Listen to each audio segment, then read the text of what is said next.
Hello guys, welcome back to the channel. Now, for those of you who've been following me for a little bit but maybe missed the official announcement, I did just change the name of this channel and my blog from The Mandala Traveler to Carried Away Travels. I just felt like that was a better representation of who I am and what I'm trying to present to you all.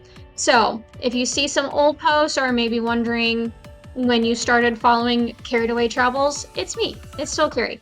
And I'm still going to be bringing you the same kind of fun travel content that I hope will help you plan and inspire you for all your adventures to come.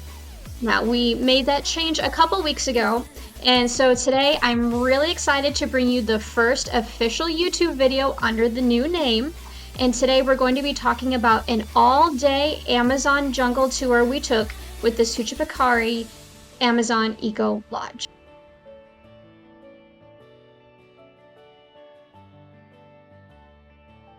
Alright, so if you've been following along with the blog for a while, you may remember a few weeks ago I did a review on the Suchipakari Jungle Lodge. And my overall conclusion was that if you're not a glamping, be one with nature kind of person, this place really isn't for you. The accommodations were nice but fairly rustic. We were definitely living with some large jungle bugs, and there was an AC, that kind of thing. But if you really want to be in the Amazon and experience it fully and have some really good tours, Suchipakari is a fantastic place for that. We actually ended up taking 3 tours with the lodge and one of their guides, Carlos. We did a night tour where we got to walk through the Amazon rainforest. We saw some frogs, bugs, snakes. We did a morning tour where he shared a lot about the different plants in the area and how the indigenous people would use them for food, communication, medicine, and even clothing. And then we did this all-day tour, which is what I really want to focus on today because it was so amazing and I felt like it really gave us a good idea of what that part of the Amazon rainforest has to offer and a chance to interact with some of the local people as well. So our tour started with a 40-minute trek through the rainforest. I really enjoyed this part because we got to see some really pretty views. We were walking along the river. Everything was so lush and green, and we got to see some interesting wildlife as well. It was really muddy, but the lodge provided everyone on the tour with these big yellow rain boots, so no one had to worry about messing up their shoes or maybe accidentally touching a plant they should have. And so it was a really fun way to start this all-day tour. Our hike ended at a small dock where a couple of motorized canoes were waiting for us. So we all climbed aboard, put on our life vests, and took a boat ride down the Napo River. I really like this part because it let us see how the local people use the river for transportation and food. We got to pass some really beautiful scenery, and we also got to see some of the local villages from the river, which was a really cool experience. Our canoe ride ended at Amazonico, which is a wildlife conservation center for indigenous animals to the Amazon rainforest. Now, the animals that they have there were taken for the black market, or they were being kept as pets and then they were rescued. And so the people here are doing everything they can to return all of these amazing creatures back to the wild. Now, they don't want it to be misconstrued that it's a zoo.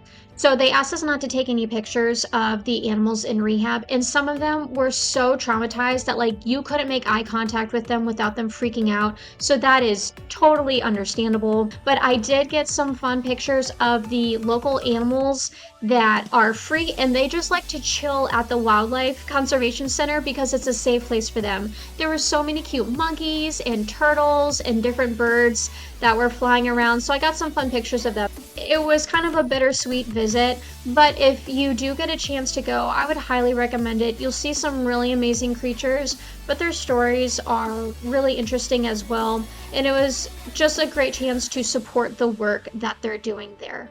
After our Amazonico tour, we hopped back in our motorized canoes and headed down to an indigenous village that they called Cayman Lagoon. This was one of my absolute favorite stops on the tour because we got to interact with some of the local people in a small village. They cooked us this delicious meal. It was wrapped in this giant leaf. It was so good. And then one of the local ladies gave us a demonstration on how they make chicha, which is a traditional drink, before they let us try out shooting blow dart guns. It was so cool. And of course, we couldn't leave Cayman Lagoon without seeing the caimans, so they gave our guide some meat, and we went down to this pond where he threw some chunks of meat in the water, and we got to see the caimans up close. The last part of our tour was a visit to another small indigenous village. This is one we'd actually passed on the river earlier, and so we got to go back and we went into this small hut, and one of the local ladies showed us how they use the mud and minerals from the river to make traditional pottery. It was such a fascinating demonstration, and when it was done, we got to go to their little shop next door, and they had a lot of different pottery and even blowguns that we could buy from them as souvenirs and support their local economy. Now, the end of our tour got kind of wild, but it was honestly one of my favorite memories from the entire trip because it just felt so authentic. If you're in the rainforest, you better expect rain. So when we got out of the pottery shop, it was starting to come down pretty hard. And we were supposed to hop back on the canoes, ride back down the river, and then do the 40-minute trek back through the rainforest to the lodge. But because it was raining so hard, they asked if any of us wanted to do that or if we just wanted to take a taxi. And we all voted to take a taxi. But the taxis were actually pickup trucks, and so a few of us got to sit in the cab, but a bunch of the group was in the back of this pickup truck in the middle of a rainstorm going down these bumpy roads, and it was absolutely crazy. It was a 40-minute drive back to the lodge, and it was insane, but somehow so fun. Everyone was just having really good attitudes about it. We made the best of it. But even the people who were in the cabs, once we got dropped off, our only option to get back to the lodge was to hop in a pole boat across the river that could only take like 4 people at a time. So we're standing in this line, getting absolutely soaked, waiting to be pulled across the river. And I don't know, it was just, to me, the perfect way to wrap up this tour and to just really experience the rainforest jungle the way it was meant to be.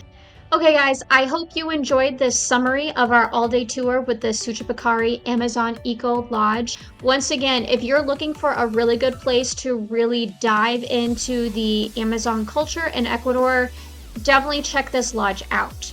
Now, if you want to learn a little more about this tour and read my review about the accommodations, you can check that out at www.cochranewriting.com. If you enjoyed this video, please give it a thumbs up and don't forget to hit subscribe before you go. It means more to me than you could possibly ever know just to have your support, so thank you in advance, and I hope to see you back here for the next video.